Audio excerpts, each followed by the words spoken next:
우리가 살아가면서 정말 너무 기분이 좋아가지고 하늘을 날 듯한 그러한 순간들이 혹시 있으셨습니까?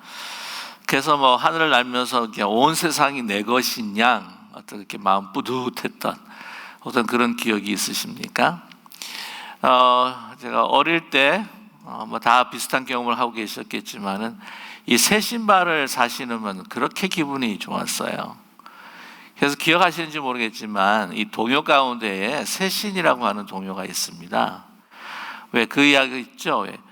새 신을 신고 뛰어보자 팔짝 머리가 하늘까지 닿이겠네 뭐 이런 노래인데 그때 또 뭐라고 이렇게 하냐면은 새 신을 신고 뛰어보자 팔짝 하늘이 노랗구나 영양실조다 이런 노래도 꼭 이렇게 변형해서 부르기도 했습니다.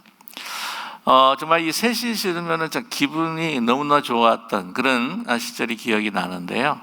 근데 한 가지 좀 의문이 되는 건 뭐냐면은 이 새신 신고 오는 그 친구들이 그 옆에 있는 친구들이 꼭 그 신발을 밟았어요. 그래가지고 왜 밟냐 그러니까 뭐 신기를 드려야 된다나 이 문화래요 문화. 이 새 신을 신는 집은 사람들에게 한번 밟아줘야 된대요.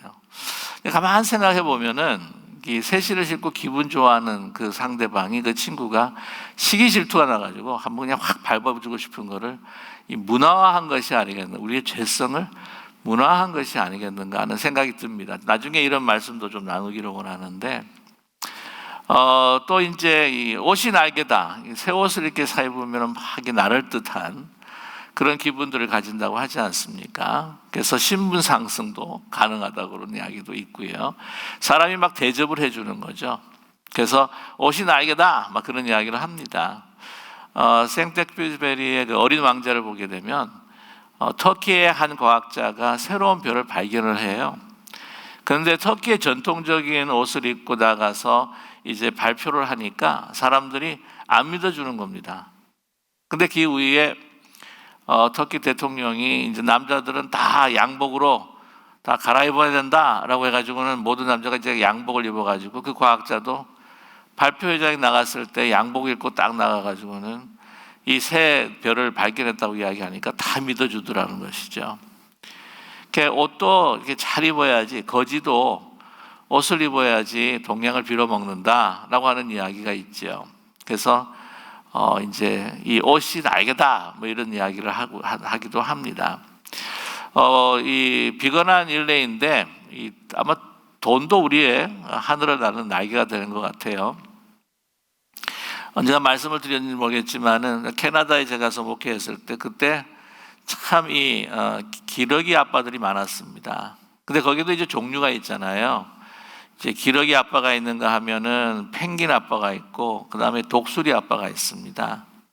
근데 뭐냐면은 펭귄 아빠 같은 경우에는 이제 돈도 없고 시간도 없어서 그냥 파닥파닥거리면서 날지도 못하는 그런 펭귄 아빠가 있는가 하면 이제 휴가 때만 이제 올 수 있는 그 기러기 아빠.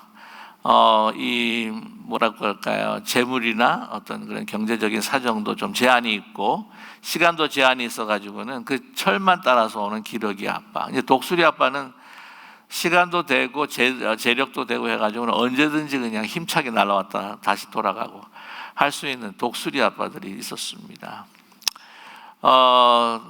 그런데 이제 권세 같은 경우에도 우리를 천국 높이 올려줄 수 있는 그러한 힘이 있는 것이 아닐까 생각이 들죠.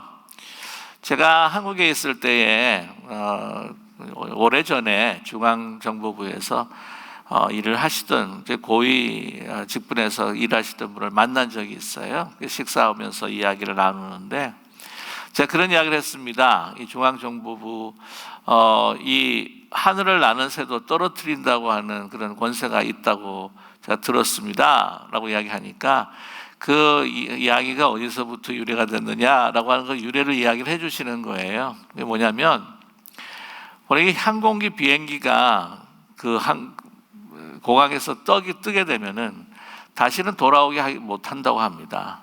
그런데 이 중앙정보부에서 전화 한 통화만 딱 걸어가지고는 돌아와 그러면 갔던 비행기가 다시 돌아온다는 거예요. 그래서 날던 새도 떨어뜨린다. 그러니까 뭐 날던 새도 떨어뜨리니까 뭐 창공을 나는 거야 뭐 문제가 없겠지요. 그래서 그런 생각을 했습니다. 확실히 권력이 좋긴 좋구나. 권력도 우리 나는 새도 떨어뜨리고 권력도 우리에게 날개를 주는 것이 아니겠는가 하는 생각도 해본 적이 있습니다. 여러분, 그러나 이런 모든 있는 그 날개들, 이 날개들이라고 하는 것이 다 추락할 수밖에 없다라고 하는 것이죠. 그것이 결코 영원하지 않기 때문입니다.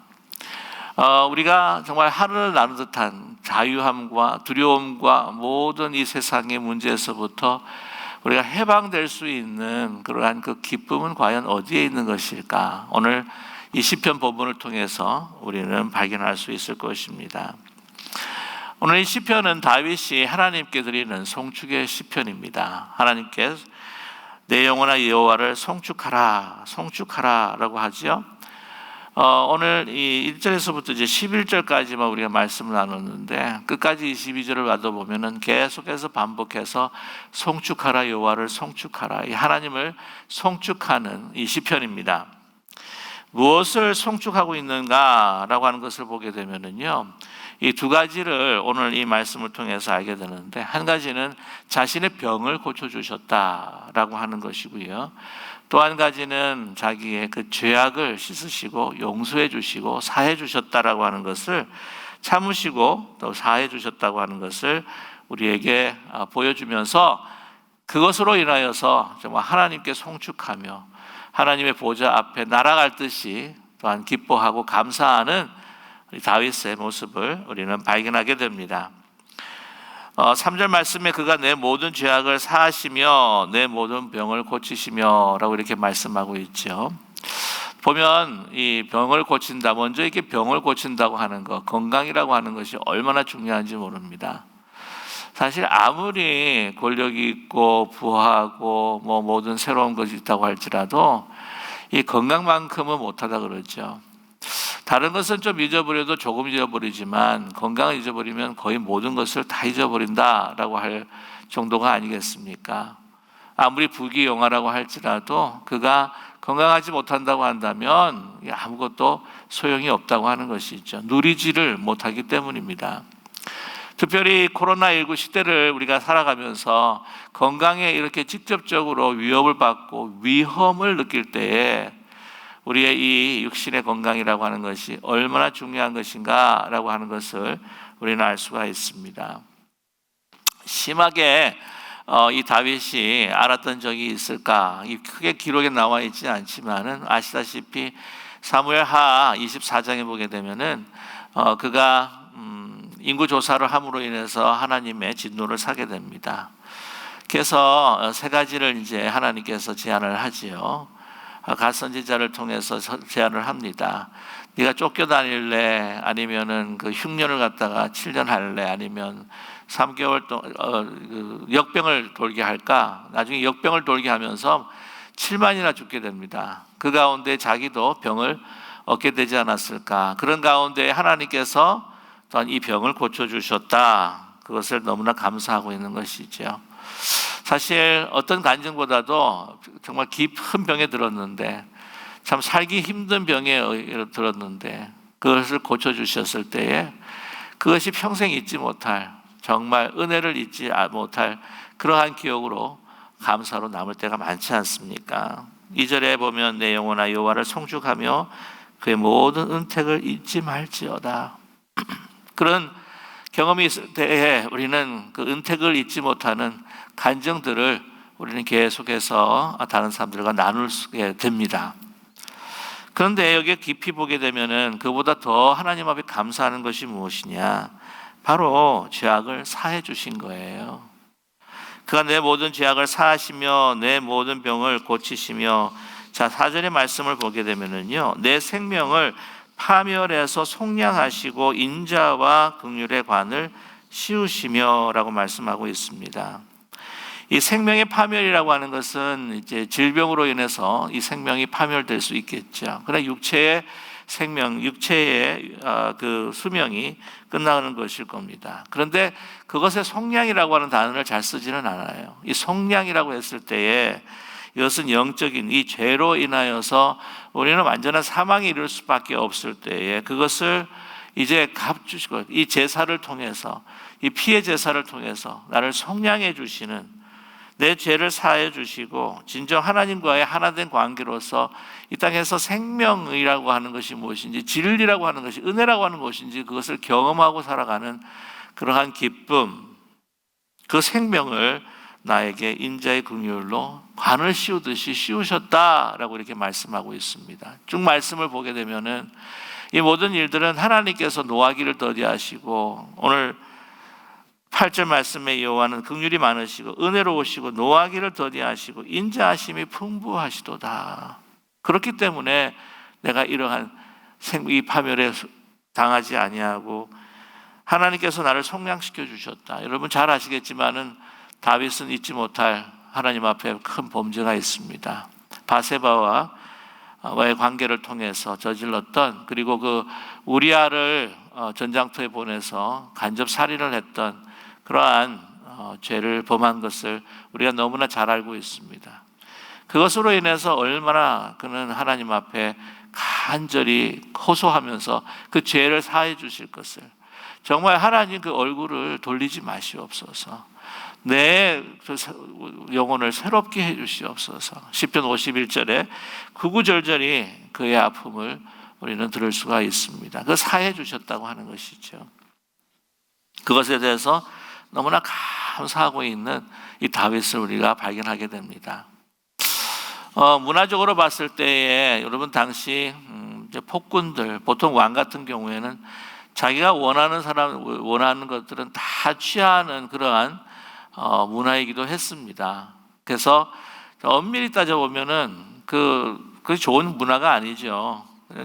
그런 이 세상의 어떤 다 이렇게 뭐라 그럴까요? 다 되어 있는 어떤 그러한 그 문화 가운데에 지금도 보면은요 북한 같은 게 보면 좋은 자기가 여자가 있으면은 그냥 결혼했는데도 불구하고 파혼시키고 막 데려와서 자기하고 살고 하는 그런 경우를 봐도 보면 그 다윗 시대 같은 경우에는 이웃 근대 고대 그 시대 때의 그 왕들이라고 하는 것은 정말 천상천하 유아 독존과 같은 그러한 존재들이었다고 하는 것이죠. 다른 왕들이 아마 그렇게 생각했을 것입니다. 옆에 있는 왕들이 그 소식을 들었다면 그것 가지고 그러냐 종종 있는 일인데 라고 그렇게 이야기할 수 있지 않았을까요? 그러나 그 하나님께서 주시는 절대적인 그 율법 앞에 섰을 때 그는 완전히 무너지게 됩니다.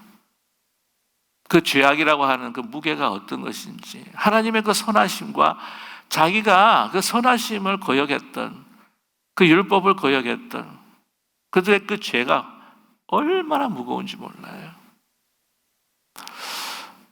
우리 인생에 있어서 가장 큰 문제가 뭘까요? 가장 큰 무거운 짐이 뭘까요? 무게가 뭘까요? 우리가 가지고 있는 현실의 어떤 문제도 있겠고 이 병이라고 하는 거 코로나19 그것도 문제가 될 수가 있겠고 우리를 막 짓누르지 않습니까? 그러나 인생에서 가장 크게 우리를 짓누르고 있는 것이 바로 이 죄라고 하는 겁니다. 죄. 이 죄는요 100km, 200km 나가겠습니까? 아니죠. 우리의 생명을 취할 만큼 우리를 완전히 영원한 사망에 이를 수 있는 그러한 무게라고 하는 겁니다. 그런데 여러분 많은 이 세상의 사람들이요 그 죄의 무게를 잘 느끼지 못하고 살아가요. 왜 그럴까요? 자기가 하는 행동 정당화시키고 다른 사람들의 책임을 전가하고 정신적인 문제, 사회적인 문화 문제로 이렇게 돌리면서 정말 우리 인간의 어떤 존재적인 문제가 아닌 것처럼 그렇게 이야기들을 하면서 그냥 살아가고 있지 않습니까? 죄의 무게를 느끼지를 못하는 거예요. 왜 그럴까요? 영혼이 죽었기 때문입니다.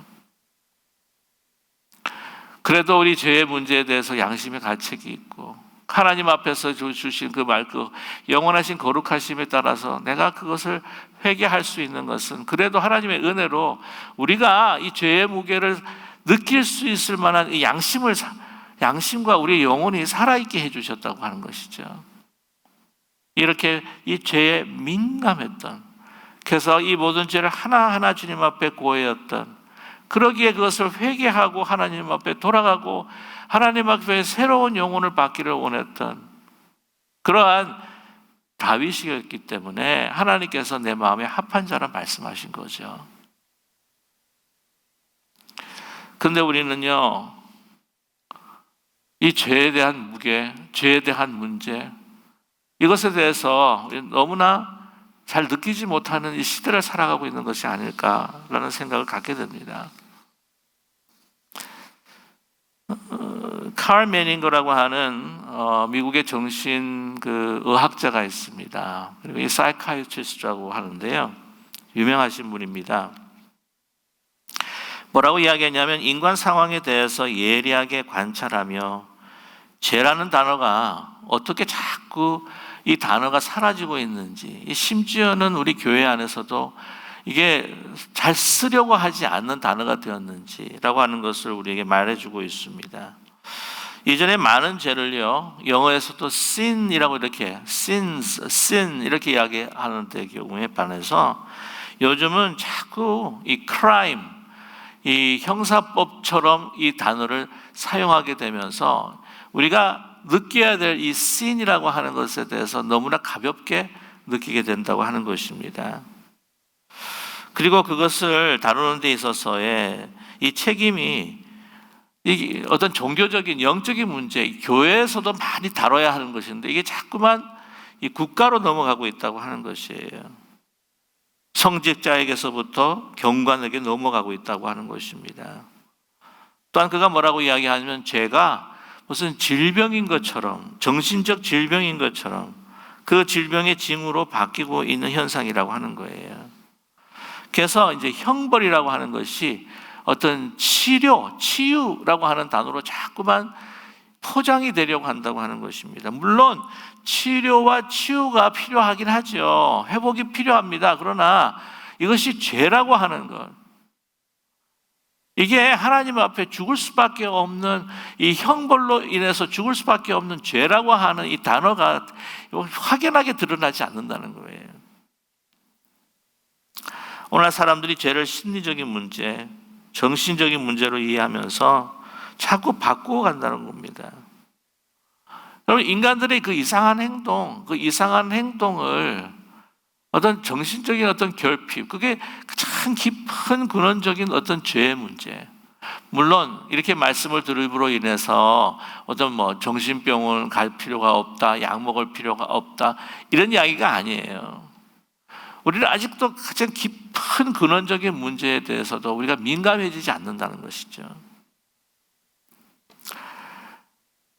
한 인간에 대한 그 존재적인 자신의 그 죄라고 하는 그 책임에서 사회 전체, 사회 내 많은 집단 중에 어떤 하나의 어쩔 수 없는 부가적인 어떤 부산물처럼 여길 때가 너무나 많다는 것입니다.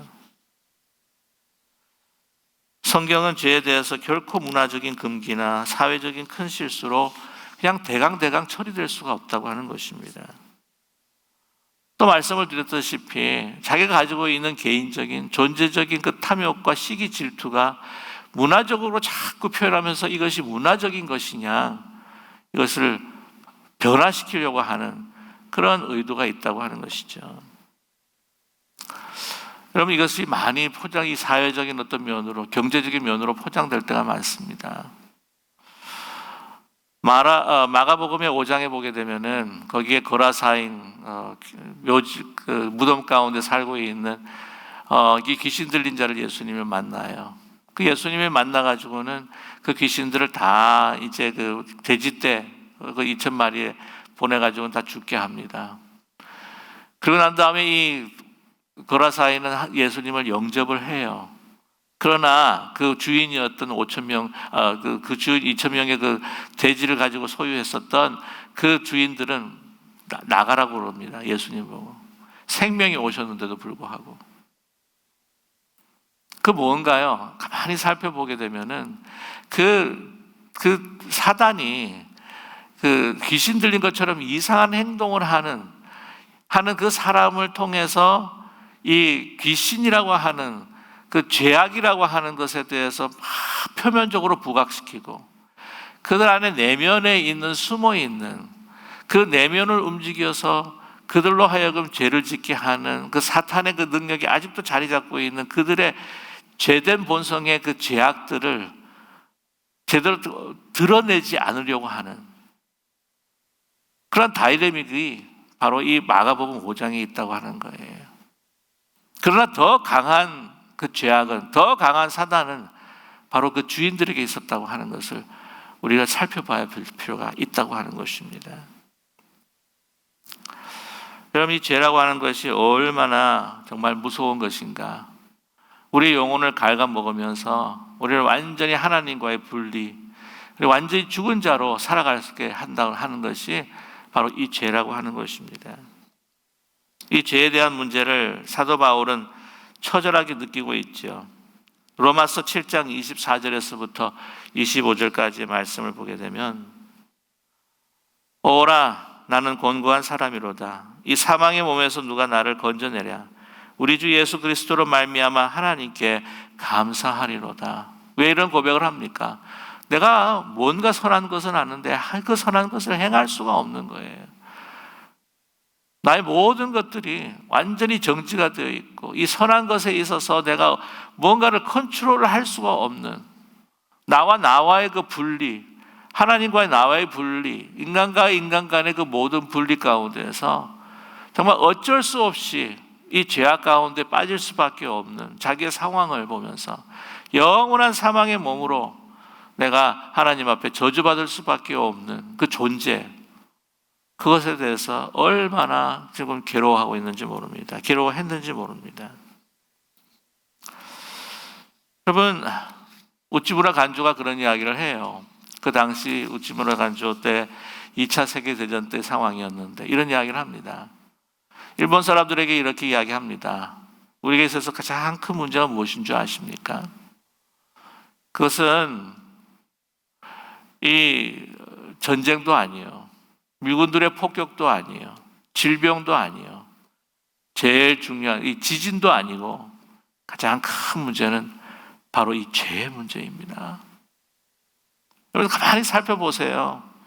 가정의 문제, 이 땅에 평화가 없고 피비린내 나는 역사가 계속해서 반복이 되고 이 모든 것들이 바로 우리 인간의 존재적인 문제, 이 죄로 인하여서 당하는 고통이 아니겠습니까? 한국 같은 경우에 정말 16개월 되어 있는 그 정인이 그냥 입양을 했는데 정말 구타하고 학대해서 죽음을 당하는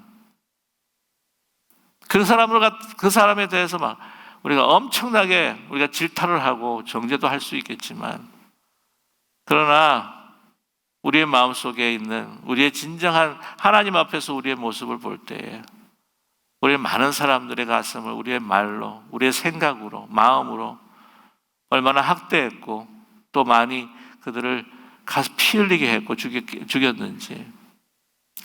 저와 여러분이 존재적인 문제, 죄는 피할 수가 없습니다.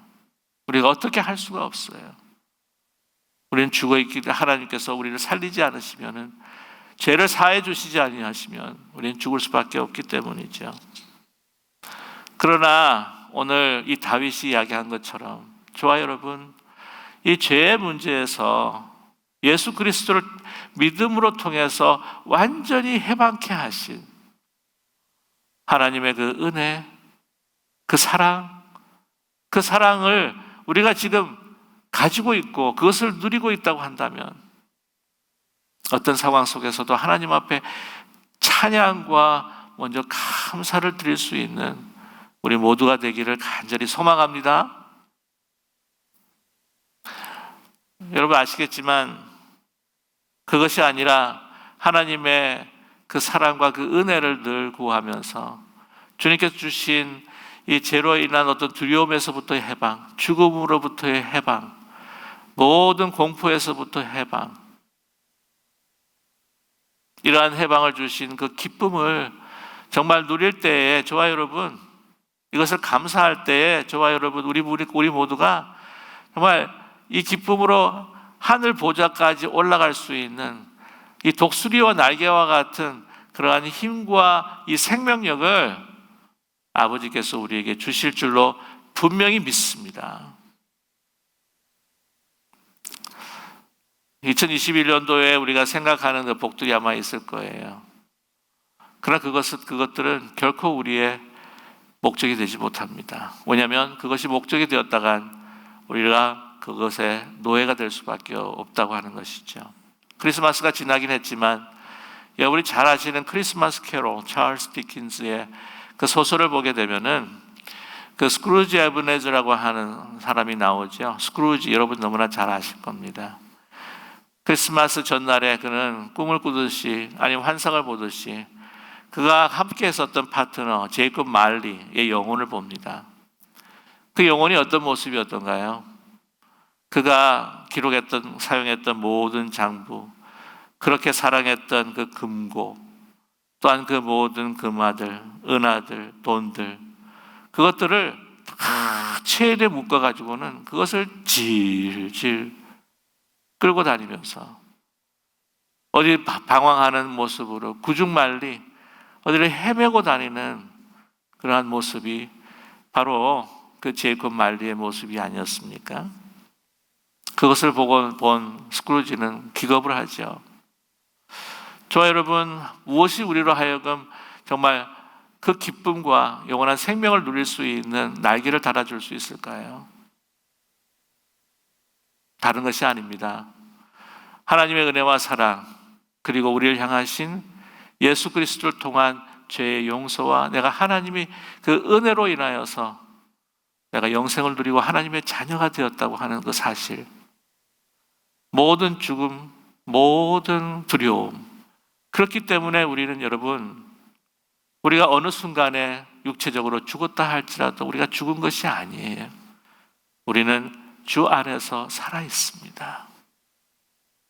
얼마나 정말 so wonderful, 얼마나 놀라운가요?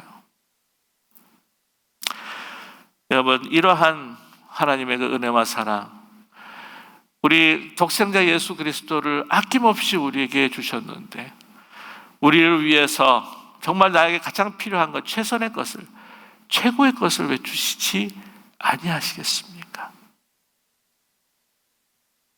2021년도 이러한 하나님께 받은 그 영생, 그 기쁨, 사죄, 그것으로 그 용서함을 우리가 함께 같이 감사하면서 2021년도 항상 주님 안에서 이 영생을 누리며 하늘 높이 높이 항상 이 독수리의 날개로 주님 보좌 앞으로 나아가는 저와 여러분 되시기를 주님의 이름으로 간절히 축원합니다.